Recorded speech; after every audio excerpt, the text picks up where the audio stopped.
سورہ ہود آیت نمبر 116۔ اعوذ باللہ من الشیطان الرجیم، بسم اللہ الرحمن الرحیم۔ فلولا كان من القرون من قبلكم أولو بقية ينهون عن الفساد في الأرض إلا قليلا ممن أنجينا منهم واتبع الذين ظلموا ما أترفوا فيه وكانوا مجرمين۔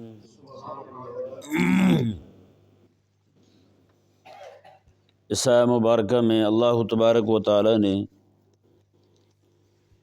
ارشاد فرمایا، ایک اہم مسئلہ کی طرف رہنمائی فرمائی کہ کہیں پر بھی گناہ جو ہے وہ اجتماعی سطح پر ہونے لگے تب اللہ تبارک و تعالی کی طرف سے عذاب آتا ہے، اور جب اجتماعی سطح پر عذاب ہونے لگے اور ان میں کوئی ان کو روکنے والے نہ ہوں تو پھر وہ بھی ساتھ ہی عذاب میں گرفتار ہوتے ہیں۔ اگر روکنے والے ہوں وہاں پر تو اللہ تبارک و تعالی پھر ان روکنے والوں کو بچا لیتا ہے، ان کو نجات دیتا ہے، باقی سارے کے سارے عذاب میں گرفتار ہوتے ہیں۔ ہاں، اگر عذاب جو ہے وہ گناہ جو ہے رب تبارک و تعالی کی نافرمانی جو ہے وہ انفرادی طور پر ہو، ہاں جی، انفرادی طور پر یہ ہے کہ کوئی بندہ جو ہے وہ کسی بھی بڑے کے بڑے گناہ میں مبتلا ہے، لوگ جو ہیں وہ اندرونی طور پر گناہ کر رہے ہیں، تو ایسے حال میں اللہ تبارک و تعالی کی طرف سے عمومی عذاب نہیں آتا، ٹھیک ہے نا جی۔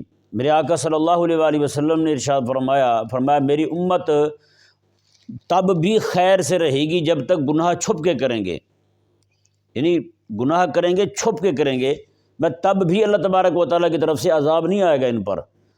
فرمایا میرے آقا علیہ السلام نے اللہ تعالیٰ کی طرف سے پکڑ تب آئے گی جب یہ دریدہ دہن ہو جائیں گے، لوگوں کے سامنے گناہ کریں گے۔ گناہ کرے بندہ چھپ کر کرے تو یہ بھی اللہ تبارک و تعالیٰ کی طرف سے عذاب اس پر نہیں آتا۔ چھپ کر کرے گناہ اس پر بھی سزا ہے لیکن کم ہے۔ ایک بندہ وہ ہے جو سرعام گناہ کر رہا ہے، سرعام گناہ کرنا، لوگوں کے سامنے گناہ کرنا، اس کا مطلب یہ ہے کہ یہ اب غدار ہو چکا ہے۔ کیا ہو چکا ہے؟ غدار ہو چکا ہے۔ یہ کہتا ہے مجھے تو کوئی گرفت نہیں کر سکتا، مجھے تو کوئی پکڑ ہی نہیں سکتا، یعنی اس کا گناہ کرنا لوگوں کے سامنے کھڑے ہو کر کے یہ لوگوں کی نگاہ میں گناہ کو ہلکا کرے گا، ہاں جی۔ اس کی میں مثال دیتا ہوں، جیسے آج کل ٹی وی پر جناب یہ نعوذ باللہ من ذالک دکھاتے ہیں گندے مناظر، ہاں جی، لڑکے لڑکی کے تعلقات کو دکھاتے ہیں، ایک دوسرے کے پیچھے ان کو بھاگتے ہوئے دکھاتے ہیں، ایک دوسرے کو اٹھا کر کے دوڑتے ہوئے دکھاتے نہیں دکھاتے۔ یہ کیوں کر رہے ہیں؟ یہ سارا اس لیے کر رہے ہیں تاکہ نیچے دیکھنے والا جو معاشرہ ہے وہ بھی سارے کا سارا ویسا ہی ہو جائے، وہ بھی سارا ویسے ہو جائے۔ اور آج گھروں کے اندر کوئی گھر کا کوئی فرد جو ہے وہ بچی ہو یا بچہ ہو ایسے کام میں مبتلا ہو تو آگے سے پھر یہی دلیل دیتا ہے وہ فلانے ڈرامے میں ہم نے نہیں دیکھا تھا ماما، وہ بھی تو یہی کر رہے تھے، اس میں کون سی ایسی گندی بات ہے؟ گندی بات ہوتی ہے ڈرامے میں دکھاتے، بھلا بتاؤ آپ، یہ بطور دلیل کے بتاتے ہیں، وہ ہے یا نہیں؟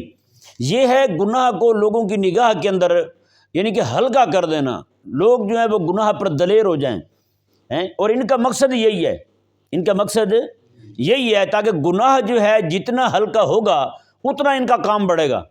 گناہ جو ہے جتنا لوگوں کی نگاہ میں وہ ہوتا جائے گا، یعنی کہ ہلکا ہوتا جائے گا۔ حالانکہ حکم یہ تھا ہمیں کہ ہم اپنی نیکی کو چھوٹا سمجھیں اور اپنے گناہ کو بڑا سمجھیں۔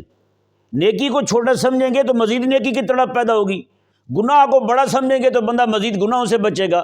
لیکن ہم نے کیا کیا ہے؟ ہم نے نیکی کو بڑا سمجھ لیا ہے اور گناہ کو چھوٹا سمجھ لیا ہم نے۔ یہی وجہ ہے کہ نیکی ایک کر لیں تو باقی مزید جو ہے نا وہ کہتے ہیں یار ابھی تو ہم نے اتنی بڑی نیکی کی ہے جی، ابھی تو ہم نے یہ کام کیا تھا یار، بس ٹھیک ہے۔ تو اور گناہ جو ہے اس کو ہم نے چھوٹا سمجھا ہے، تو گناہ کو چھوٹا سمجھنا جو ہے وہ مزید گناہوں کا سبب بن رہا ہے آج، ہے یا نہیں ایسا؟ سن رہے ہیں نا سارے؟ یہ بڑی انتہائی توجہ طلب بات ہے۔ اسی لیے حضرت عبداللہ بن عباس رضی اللہ تعالیٰ عنہما ارشاد فرماتے ہیں کہ اپنی نیکی کو کبھی بھی بڑا نہ سمجھنا، نیکی کو چھوٹا ہی سمجھنا ہے، کیونکہ بندہ مومن جو ہے جب اللہ تبارک و تعالیٰ کی بارگاہ میں کھڑا ہوگا اپنی طرف سے جو بھی پیش کرے گا اسے چھوٹا ہی سمجھے گا۔ ادب یہی ہے، ادب یہی ہے، اور یہی ہمارے بزرگوں نے کیا ہے۔ امام اعظم ابو حنیفہ رضی اللہ تعالیٰ عنہ رات میں 1000 تک نفل پڑھتے تھے، بعض اوقات 2 ہی نفل میں پوری رات گزار دیتے تھے، ایک ہی آیت پہ روتے روتے پوری رات گزار دیتے تھے۔ اتنا کرنے کے بعد بھی آپ نے رب تبارک و تعالیٰ کی بارگاہ میں جب حاضر ہوئے مکہ مکرمہ میں تو خادم کعبہ سے کہا کہ آج رات چابی مجھے دینا، اس نے چابی دے دی۔ آپ مسجد حرام شریف میں یعنی کعبہ مشرفہ کے اندر کھڑے ہوئے، اندر کھڑے ہو کر کے آپ نے عرض کی رب تبارک و تعالیٰ کی بارگاہ میں، اور کیسے عبادت کی وہاں پر 2 رکعتوں میں پورا قرآن پڑھا، 2 رکعتوں میں پورا قرآن پڑھا۔ پڑھنے کے بعد رب تعالیٰ کی بارگاہ میں گویا ہوئے، یا اللہ جس طرح تیری عبادت کا حق تھا وہ مجھ سے ادا نہیں ہوا۔ روز کا 1000 نفل پڑھنے والا بندہ، ہاں جی، ایک ایک آیت پہ ساری ساری رات جناب رونے والا بندہ، ہاں جی، 2 رکعتوں میں پورا قرآن پڑھنے والا بندہ یہ کہے کہ مولا تیری عبادت کا حق ادا نہیں ہوا، تو مطلب یہی ہے کہ بندہ جس کو بھی تحفہ دینے لگے تو اپنے بڑے سے بڑے تحفے کو بھی بڑا نہ جانے۔ یہ مشاہداتی اصول ہے بھائی، یہی ہمارے بزرگوں کا طریقہ ہے، اور یہی ہمارے نبوی تعلیمات ہیں۔ جب مثال کے طور پر بندہ، آپ گھروں میں عموماً دیکھتے ہیں، آپ کو بڑا بندہ کسی کے ہاں آ جائے تو وہ آگے رکھیں گے گوشت وغیرہ ان کے سامنے، ہیں بھنی ہوئی مرغی رکھیں گے، اس طرح کی چیزیں رکھیں گے، رکھنے کے بعد کیا کہیں گے، آئیں حضور تشریف لائیں، دال ساگ جو بھی ہے اسے تناول فرمائیں، کہتے نہیں کہتے؟ اپنی بڑی شے کو چھوٹا سمجھنا اور دوسرے کی چھوٹی شے کو بڑا سمجھنا، یہی ہمیں تعلیم دیا گیا ہے بھائی۔ تو بندہ مومن جب رب کی بارگاہ میں کھڑا ہو تو نیکی کو بڑا نہ جانے، کبھی بھی نیکی کو بڑا جانے گا نفس اس کا خوش ہو جائے گا، بس ٹھیک ہے بھائی اتنی بڑی نیکی کر لی ہے۔ آج ہمارے ہاں یہ مرض عام ہو چکا ہے، ہم چھوٹی سی چھوٹی نیکی کو بڑا سمجھ کر کے باقی نیکیوں سے مستغنی ہو جاتے ہیں۔ ہیں جی، یہاں ایک بندہ اچھا بھلا بابا تھا سیاڑا، وہ یہاں آئے، ان کے کو عزیز ہوں گے، یہاں آتے تھے، وہ رہتے تھے مہینہ مہینہ 2 مہینے رہتے تھے یہاں پہ، تو اچھی سلام دعا ہو گئی۔ وہ کہیں سے انہوں نے سن لیا نیٹ سے کہ اذان کا جواب دینے پر اتنی نیکیاں ملتی ہیں، تو وہ مجھے کہنے لگے جی وہ تو کیلکولیٹ کرتے تھے روز کسی ایک نماز میں مجھے بتاتے تھے ساریاں، آج جی میں نے اتنے کروڑ نیکیاں کما لی ہیں۔ میں نے کہا جی وہ کیسے؟ کہتے جی وہ اذان کا جواب دینے کی اتنی نیکیاں ملتی ہیں، رمضان شریف میں چونکہ اتنا گناہ بڑھ جاتی ہیں تو لہٰذا اب نیکیاں میری اتنے گناہ بڑھ گئی ہیں، لہٰذا اب میرا جو اکاؤنٹ ہے وہ کروڑوں کی تعداد میں پہنچ چکا ہے صرف آج کا۔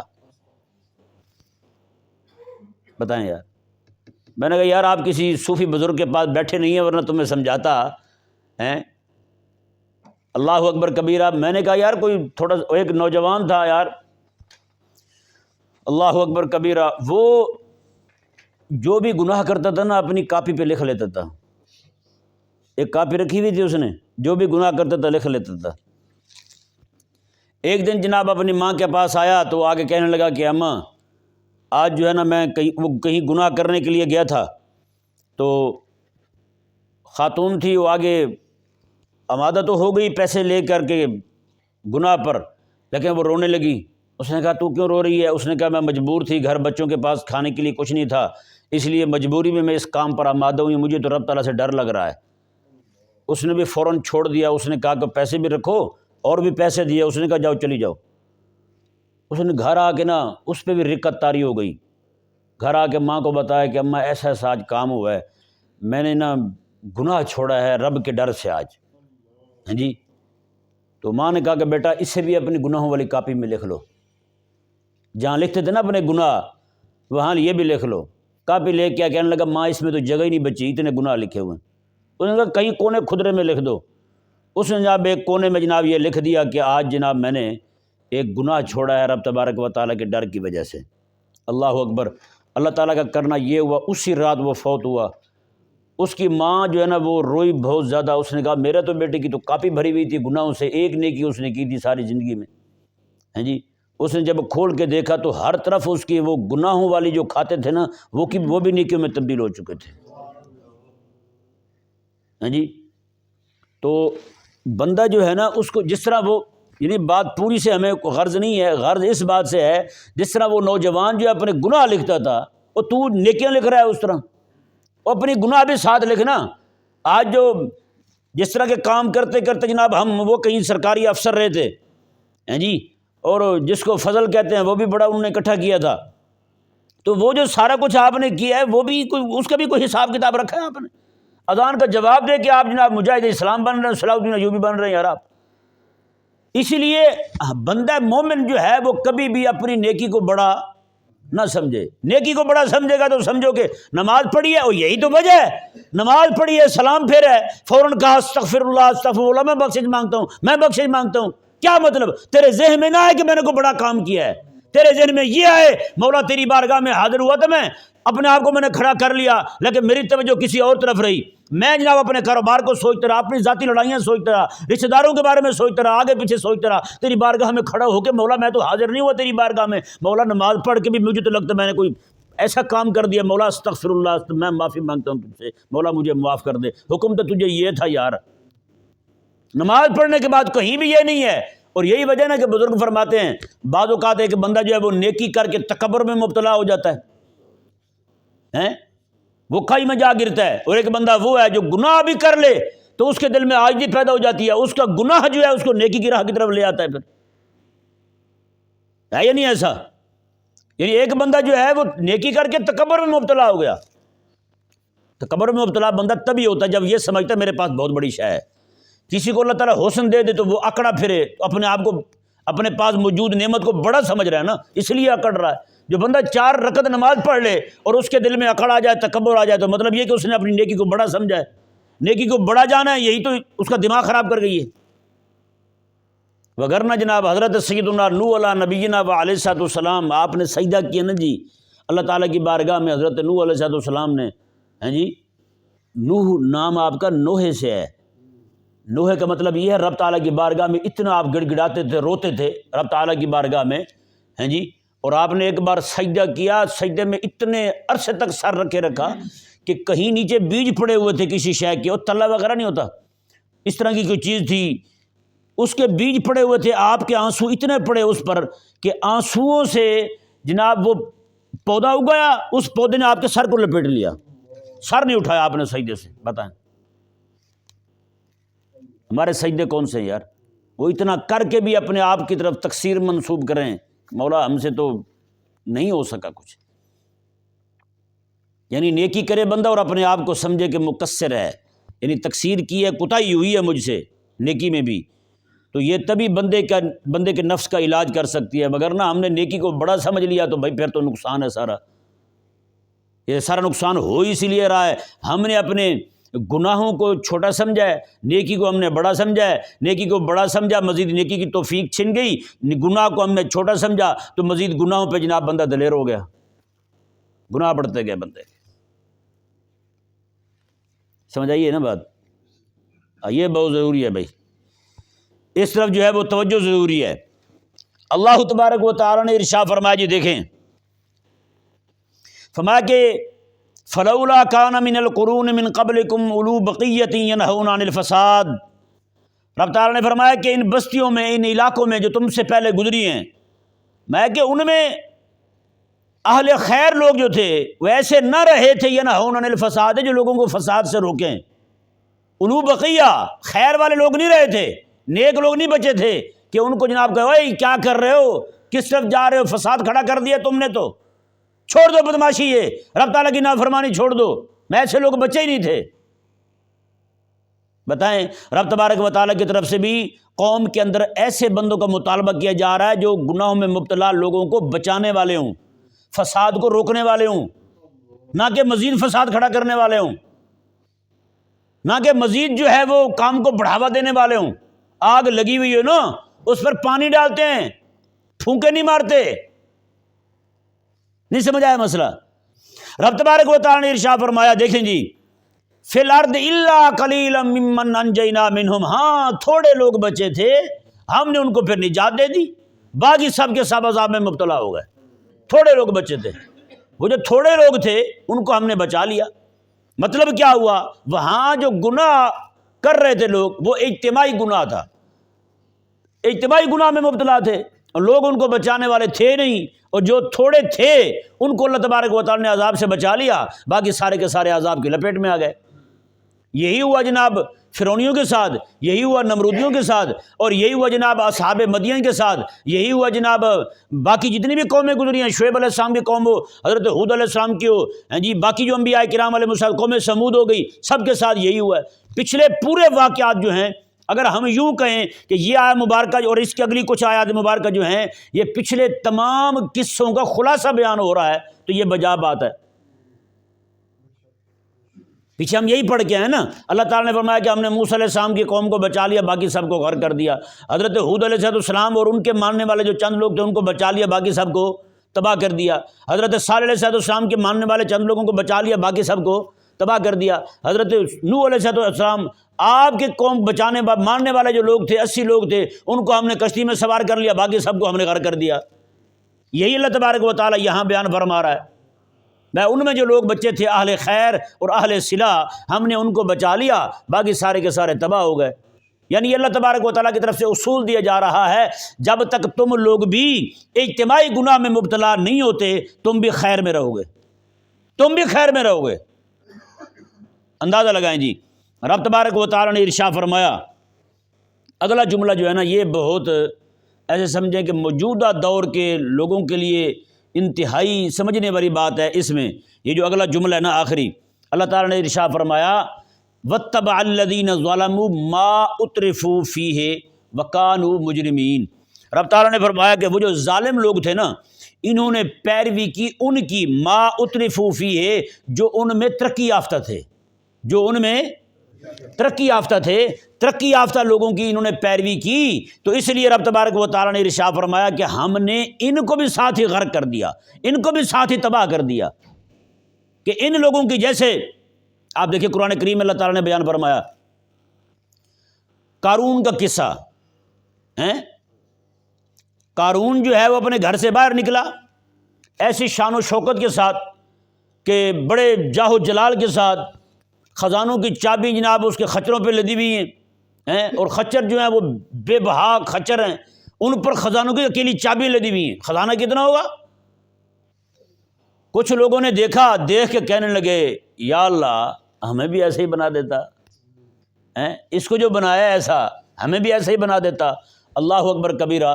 حضرت موسیٰ علیہ نبی جناب علیہ السلام کی دعا کی برکت سے وہ قارون کو جب زمین نے پکڑا نا جی، یہ جو لوگ کھڑے یہ کہہ رہے تھے مولا ہمیں بھی ایسے ہی بنا دیتا، ان کو بھی زمین نے پکڑ لیا۔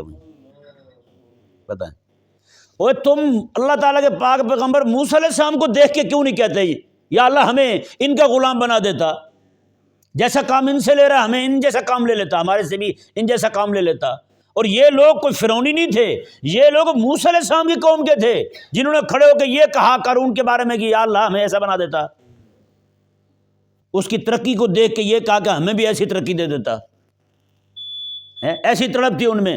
رب تبارک و تعالیٰ نے فرمایا کہ یہ وَاتَّبَعَ الَّذِينَ ظَلَمُوا مَا أُتْرِفُوا فِيهِ، فرمایا کہ جنہوں نے ترقی پائی تھی نا، یہ لوگ ان ترقی یافتوں کی پیروی کرنے لگے تھے، یہ ان کی پیروی کر رہے تھے۔ واہ واہ واہ کیا بات ہے، کمال ہے بھائی۔ آج بتائیں پوری دنیا کے اندر انگریزوں کی ترقی بظاہری دیکھ کر کے ہمارے ملک کے جو لبرل ہیں ان کی رالیں ٹپک رہی نہیں ٹپک رہی؟ بتائیں، بات بات پہ ہمیں تانے دیتے ہیں، ہو جی آپ کی وجہ سے جو ہے نا کام سارا رہ گیا، ابھی میری وجہ سے کیوں رہ گیا ہے؟ میں کالج یونیورسٹی میں آپ کی جہاں پہ یہ ساری آپ کو فنی تعلیمیں دی جاتی ہیں وہاں پہ میں سیکورٹی گارڈ ہوں کو آپ کو اندر نہیں جانے دیتا۔ یہ تو رب تعالیٰ کی طرف سے لعنت پڑی ہے، دین بھی سارا چھوڑ بیٹھے ہو، ہاتھ بھی تمہارے کچھ نہیں آیا ہے یا نہیں ایسا؟ جو بھی بندہ ان میں کھڑا ہوتا ہے کوئی کرنے والا فوراً سے پہلے باہر۔ یہ دوست آئے ہوئے تھے نا یہ ترکی والے، یہ مجھے بتا رہے تھے، انہوں نے کہا کہ لندن کے اندر اکثریت ڈاکٹروں کی پاکستانی ہیں۔ انہوں نے کہا جو بھی بندہ یہاں کا ڈاکٹر جو ہے کوئی اچھا کام کرنے والا ہو سیدھا برطانیہ بھاگتا ہے۔ ہمیں اردگان سے کوئی لینا دینا نہیں ہے، لیکن انہوں نے ایک بات بتائی، انہوں نے کہا کہ ہمارے ملک کے اندر پابندی لگائی ہوئی ہے، کوئی بھی بچہ جو ہے وہ پڑھ کے باہر کسی کی خدمت کرنے کے لیے نہیں جائے گا، بالخصوص امریکہ اور یورپ کے اندر۔ انہوں نے کہا یہاں پڑھے ہو، یہاں کام کرو، تم اپنی قوم کی خدمت کرو، اپنے لوگوں کی خدمت کرو۔ یہاں ڈالر کے بھوکے تیار ہوتے ہیں یار، ہے یا نہیں؟ جو بھی تھوڑا سا زیادہ پڑھا فوراً باہر، یہ کسی بھی شعبے میں ترقی کرنے والا ہوا، انہوں نے جناب دکھایا، جناب وہ گنجے کی ٹوپی دکھائی، یہ روانہ ہو گیا یہاں سے، ہے یا نہیں؟ ڈالر کی تصویر لگی ہوئی نا، وہ دکھاتے ہیں تو فوراً جناب منہ سے پانی آنا شروع ہو جاتا ہے۔ یہاں سارے تڑپتے پھرتے ہیں، یار یو کے چلے جائیں، یار فلانے میں چلے جائیں، فلانے ملک میں چلے جائیں، کیا ہے یار؟ اللہ اکبر کبیرہ۔ یہ ان کی بات کر رہا ہوں جو مہندس ہیں، جو کام کرنے والے ہیں۔ یہ اپنی قوم کی خدمت کون کرے گا یار، بتائیں؟ اللہ تبارک و تعالی ہمیں سمجھنے کی توفیق عطا فرمائے۔ تو فرمایا کہ وَاتَّبَعَ الَّذِينَ ظَلَمُوا مَا أُتْرِفُوا فِيهِ، فرمایا کہ انہوں نے پیروی کی ان کی جو ترقی یافتہ تھے، جو پیٹ بھرے ہوئے لوگ تھے، ان کے پیچھے پڑ گئے، انہوں نے جی نہیں جی واہ واہ واہ کیا بات ہے۔ اور اتنا ویسے کوئی بھی کسی کے پیچھے نہیں چڑھتا کہ اپنا دین ہی دے بیٹھے، اس کو اپنا دین ہی برا لگنے لگے۔ ویسے یہ سزا ہے رب تبارک و تعالیٰ کی طرف سے، رب تعالیٰ کے دشمنوں کی طرف دیکھ کے ریجھنے کی، کہ جناب اس کے منہ سے رالے ٹپکنے لگ جائیں، کہ اللہ تبارک و تعالیٰ اپنے دین کی محبت نہیں رہنے دیتا پھر اس دل کے اندر۔ حضرت خواجہ شمس الدین سیالوی رحمہ اللہ آپ فرماتے تھے کہ میرے پاس جو عمل اللہ تعالیٰ کی بارگاہ میں پیش کرنے والا ہے نا، وہ یہ ہے، قیامت والے دن کہوں گا مولا انگریز کی یہاں حکومت بھی تھی، اس کے باوجود میں نے کسی انگریز کا منہ نہیں دیکھا۔ بتائیں یار، خواجہ شمس الدین سیالوی پیر میرے علی شاہ صاحب رحمہ اللہ کے پیر ہیں، وہ فرماتے ہیں۔ اور آج ہماری قوم بچوں کو پوچھے ہاں بھی انگریز دیکھا ہوا آپ نے، کیا بتائے گا؟ اللہ اکبر کبیرہ۔ اللہ تعالیٰ نے فرمایا وَكَانُوا مُجْرِمِينَ، یہ مجرم تھے۔ یہ کیا تھے؟ یہ مجرم تھے۔ یہ مجرم تھے۔ کون بلا؟ وہ یہاں ان کی بات نہیں ہو رہی جو ترقی یافتہ تھے، بلکہ ان کی بات ہو رہی جو ترقی یافتوں کی پیروی کرنے والے تھے، ان کے پیچھے پڑنے والے تھے نا، جو واہ واہ واہ کیا۔ یہاں بھی یہی ہے، صرف نعرے لگا رہے ہیں، ان کے پلے تو کچھ نہیں پڑ رہا۔ کچھ پڑ رہا ہے؟ انگریز کچھ دے رہے ہیں ان کو؟ آج جو ہمارے گلے پڑتے ہیں مولوی صاحب آپ کی جیسے ترقی رکی ہوئی ہے جی، میری وجہ سے ترقی کیا رکی ہوئی ہے بتائیں؟ مولویوں کی وجہ سے کیا رکی ہوئی ترقی؟ ان کے مولویوں کے وزیر ہیں، وزیر تعلیم کو مولوی ہے، وزیر سائنس کو مولوی ہے جی، ہر طرف تمہارے جیسے بھنگے تڑنگے پھرتے ہیں جو ترقی مولوی نے روکی ہوئی تمہاری۔ ایٹم بم مولوی نہیں چلانے دیتے تمہیں، بتائیں نا۔ وہ ڈاکٹر سمر مبارک جو ہے نا یہاں کا بڑا سائنسدان ہے پاکستان کا، اس نے خود بتایا حضرت اقدس نواز شریف کے بارے میں، اس نے کہا کہ ان کی حکومت تھی تو ہم نے کہا کہ جناب ہمیں آپ دیں فنڈ ہمارے لیے مختص کریں، تو ہم آپ کو 2 روپے فی یونٹ بجلی تیار کر کے دیتے ہیں، 2 روپے فی یونٹ کوئلے سے۔ پاکستان میں کوئلے کے اتنے ذخائر ہیں۔ اس نے کہا جی ہم نے ایک بار ہمیں فنڈ دیا گیا، ہم نے اس پہ کام شروع کر دیا۔ کہتے ہیں کہ جب ہم نے کہا کہ جناب دوبارہ فنڈ دیں تو کہتے ہیں کہ ان کی طرف سے پیغام آیا حکومت کی طرف سے، یہ پروجیکٹ یہیں پہ ختم کر دو، چھٹی۔ دماغ خراب ہو جائے گا، پاکستانیوں کو 2 روپے یونٹ بجلی استعمال کریں گے تو بھائی اتنی سستی بجلی ہماری قوم استعمال کرے گی، بےزتی ہوگی ان کی۔ روک دو بھائی یہاں پہ کام بھی، کسی کام کرنے والے بندے کو اوپر نیا نہ دیا جاتا۔ میں آپ کو چھوٹی سی مثال دیتا ہوں، آپ سمجھیے گا اس بات کو۔ جو آقا ہوتا ہے نا عموماً وہ اپنے غلاموں کو اوپر نہیں آنے دیتا، یہ ذہن میں رہے۔ آقا اپنے غلاموں کو اوپر کبھی بھی نہیں آنے دے گا۔ آپ باقی چھوڑیں، آپ یہ جو علاقے ہیں نا سندھ کے، ان علاقوں میں چلے جائیں، وہاں لوگ جو ہیں وہ کبھی بھی نہیں چاہیں گے کہ جناب ہمارے طبقہ نیچے والا جو ہے نا وہ تعلیم یافتہ ہو جائے، ان کو کوئی عقل آ جائے، کیونکہ ان کو پتہ ہے جیسے ان کو عقل آئے گی، کچھ پڑھیں گے 4 لفظ، یہ تو ہماری نوکری نہیں کریں گے، پھر یہ ان کی مجبوری ہوتی ہے، ان کو دبا کے رکھنا، ان کی صلاحیتوں کو خراب کر دینا، صلاحیتیں تباہ کر دینی، یہ ان کی مجبوری ہوتی ہے۔ ان کو پتہ جناب ہماری یہ جو چمک دمک ہے ساری نہیں کہ جاہل ہونے کی وجہ سے ہے، اگر یہ پڑھ گئے تو ہمارا تو کام خراب ہے۔ یہی وجہ آج کے جاہل پیر روکتے ہیں مولویوں کے پاس نہ جانا بھائی، ان کو پتہ جناب یہ جا کے دین سیکھ گئے تو ہماری تو بھائی چمک دمک ختم، ہماری تو ساری چمتکاریاں گئیاں، ساری ضائع ہو جانی ہیں۔ تو یہی حال بھائی اس وقت انگریز کر رہا ہے ہمارے ساتھ۔ پہلے تو کسی کو اٹھنے نہیں دیتا، دانا کو کوئی اٹھے بھی صحیح تو پھر اس کا حال وہ کرتے ہیں جو دیکھنے والا ہے۔ عبد القدیر خان ہے نا، ملک کے لیے بنایا تھا اس نے، آخری وقت میں، اس کے آخری وقت میں بندہ میرے پاس آیا، اس نے مجھے سلام بھیجا جی، وہ میری کتابیں وہ پڑھتا تھا، ڈاکٹر عبد القدیر خان، ٹھیک، اس کو کتابیں پہنچی تھی، میری کتابیں پڑھتا تھا۔ پھر دوبارہ اس نے بندہ بھیجا خصوصی طور پہ میرے پاس، یہی مسجد میں، یہی میں بیٹھا ہوا تھا مصلی پہ، یہاں 2 بندے اس کے آئے، انہوں نے آ کر کے مجھ سے کتابیں مانگی۔ انہوں نے کہا بھائی ڈاکٹر صاحب کتابیں مانگ رہے ہیں آپ کی کتابیں بڑی شوق سے پڑھتے ہیں۔ تو میں نے کہا جی کیا فرماتے ہیں میری کتابوں کے بارے میں؟ انہوں نے کہا وہ کہتے ہیں کہ آپ کی کتابوں میں غیرت دین ہے، اس لیے مجھے پسند ہے آپ کی کتابیں۔ میری کتابیں لے گئے، میں نے ان سے پوچھا، میں نے کہا جی بتائیں کیا حالات ہیں آج کل ان کے؟ اس نے کہا حالات کیا ہیں؟ ان کے اوپر جو بڑا افسر مقرر ہے وہ قادیانی ہے، جمعہ تک کی اجازت نہیں دیتا، جمعہ تک کی اجازت کو نہیں اس کو۔ کہتے ہیں وہ رو پڑا بندہ جو آیا تھا، اس نے کہا جی وہ اس کو پہلے درخواست دیتے ہیں، جی میں نے جمعہ پڑھنا ہے، اس بار مجھے جانے دیں۔ کہتے ہیں جی وہ کبھی اجازت دے دیتا ہے، کبھی اجازت نہیں دیتا۔ کہتے پھر کئی مہینے اجازت نہیں دیتا، بھی نہیں جی اجازت نہیں ہے تمہیں جمعہ پڑھنے کی۔ بتائیں، غلاموں کے اندر ایسے دبا کے رکھا جاتا ہے، یہ ذہن میں رہے بھائی، سمجھائے نا؟ کبھی بھی آپ میں سے کسی بندے کو، کسی جس کو آپ انٹیلیجنٹ کہتے ہیں، کبھی بھی اوپر نہیں آنے دیا جائے گا۔ ہاں یہ ٹوم کر سکتے ہیں، نیچے سارا کچھ کر سکتے ہیں نہ، تو پاکستان کے اندر کوئی بندہ اپنی دوائیوں کی کمپنی تیار کھڑی کر سکتا ہے؟ آپ کو پتہ ہے یہاں پہ نیکسٹ کولا ایک بندے نے بوتل نکالی تھی، کراچی کا بندہ تھا، معلوم ہے آپ کو؟ ایک تو ہیں سارے بزرگ میری طرح، اور نیکسٹ کولا نئی بوتل آئی نہیں آئی، جس بندے نے نکالی ہے کمپنی، یہودی کو پتہ چلا یہ تو میرے خلاف جا رہے ہیں، اس کو غائب کر دیا گیا یہاں پاکستان میں۔ بتائیں ہے یا ایسا نہیں؟ تو بتائیں یار۔ ہاں کراچی میں اغوا کیا گیا تھا اس بیچارے کو، اور بھائی کسی کو بھی نہیں کھڑے ہونے دیا جائے گا۔ یہ بیچارے بات کریں نا ہم سے تو ہم ان کو بتائیں یار تمہاری کوئی قدر نہیں ہے، بھیڑ بکریوں سے بڑھ کر تم نہیں ہو۔ ایسے ہی نہ آپ کو نہیں جی مولوی صاحب تو آپ کو کیا پتا یہ ترقی ہے۔ میں نے کہا یار تیری تنخواہ لگ گئی ہے، تجھے 1 لاکھ 1.5 لاکھ مل رہے ہیں، تو مزے کر، تجھے کیا لگے کسی کے ساتھ ہیں؟ اللہ اکبر کبیرہ۔ رب تبارک و تعالی نے مجرم قرار دیے جی ان لوگوں کو جو کسی کی ترقی دیکھ کے منہ لٹکاتا پھرے اور رالے ٹپکاتا پھرے، اپنے دین سے متنفر ہوتا پھرے۔ بس اللہ تبارک و تعالی ہمیں سمجھنے کی توفیق عطا۔